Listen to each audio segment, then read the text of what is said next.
Hey everyone, this is Steve from GamersNexus.net, and today we're talking about Windward, a high seas fusion of strategy, 4X, MMO, and RPG elements.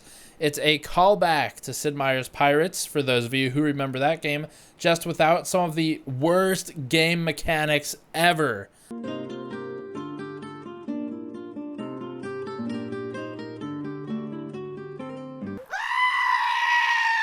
Not that there were any of those in Sid Meier's pristine Pirates game.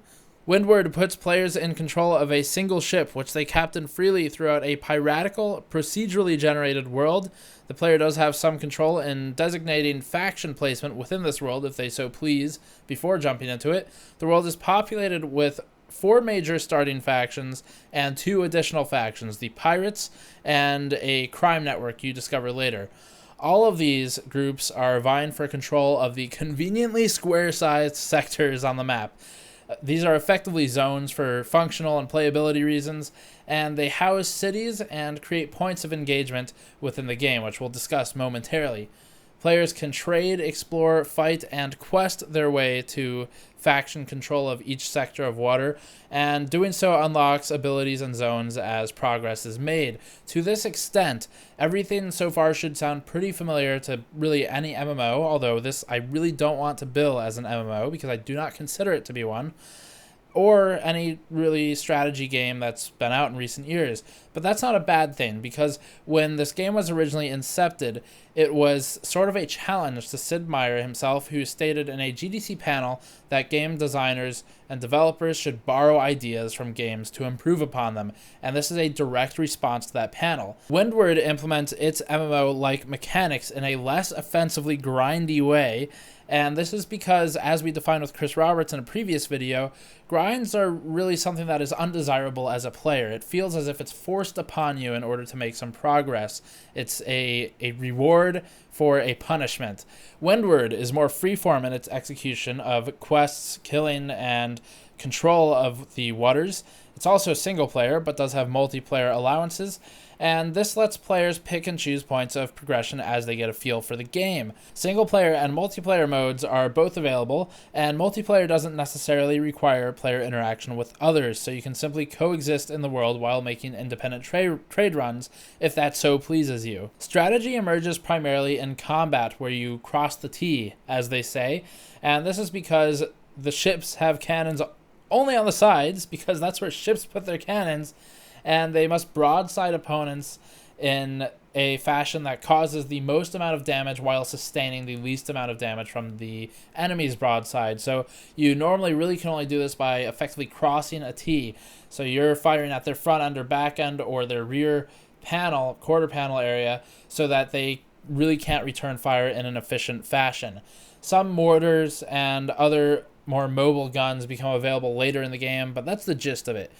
I had tremendous fun attempting to cause maximum damage to enemies while sustaining minimum cannon wounds to my own ship, and this seems a very basic mechanic for really any type of combat in any type of game, but the uniqueness of broadsiding makes for navigational challenges while in the middle of combat, and that's something that I really had a lot of fun doing. I also had a lot of fun with the trading. For instance, you can visit different towns and check the rumor mill to learn where you can buy and sell coffee for the highest profit margin, something like that.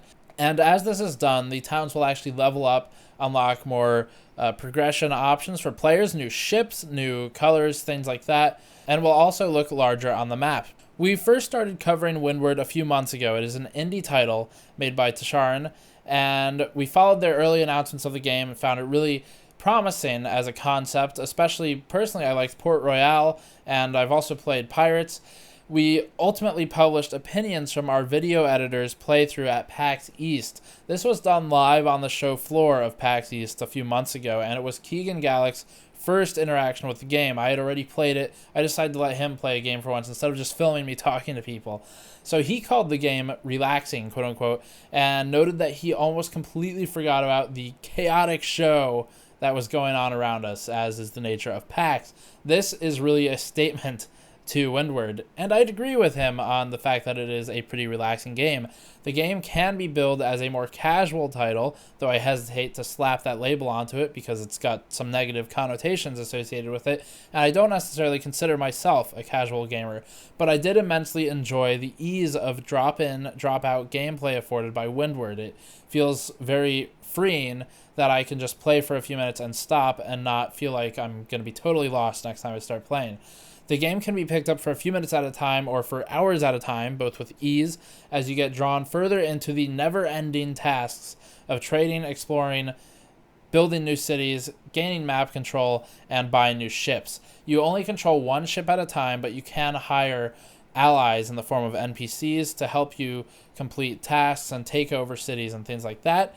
The allies are very inexpensive, almost to the point that it sometimes feels like it is off balance, but I actually found this played out very well. The ease of access to get allies makes for a better single-player experience, makes for a more accessible game, and makes for more fun without the stress of a lot of other games that require so much effort to make such little progress. The game feels akin to some tabletop strategy games in instances related to map domination. It's a constant tit-for-tat with pirates who really don't stop acting a nuisance until a zone is entirely controlled by your neighboring faction. As you gain control of cities within the inner portion of a sector, cities closer to points of ingress may get attacked by pirates and be reclaimed. Hiring NPC or allied PC ships for assistance makes for a fun bout of RTS-inspired attack and defend commands, which you can issue, though I want to heavily emphasize that this is without the micromanagement and other intricacies of a true RTS. It's really all about you. It's all about your ship, your ability to navigate and broadside and things like that, but you can still task your NPC followers with attacking and defending towns, which should help in maintaining control. Strategy is present in just about every aspect of the game, but isn't so deep that it becomes overwhelming. The game is a truly accessible title that's enjoyable to most types of gamers, I would imagine, and based on our own internal experience, but is perhaps not the best for hyper-competitive folks who maybe only want to play things like CSGO. It is absolutely worth a look, though, and we awarded Windward with an Editor's Choice Award in our written review, linked below in the description, for its high gameplay value and really fairly reasonable price point at $15. Any more than that, I would begin to question its value, but where it sits now is perfect. Windward is relaxing, easy to pick up, and easy to play between work projects and then drop for later, and it offers mechanically intuitive but fun implementations of combat and mercantile. Nothing is really inherently brand new here. It's on the Unity engine. It's using a lot of borrowed mechanics from other games, but why redo something that's already working? And what matters here is that it is a somewhat unique setting. There's not a lot of pirate and mercantile games out there anymore. Port Royale is long overdue for yet another game, but it's still more complex than Windward is. And for that, I have to give Windward some attention. Learn more about Windward in the full review, linked in the description below. Subscribe to the channel if you like this video. And as always, we love that you all watch the channel. I will see you all next time.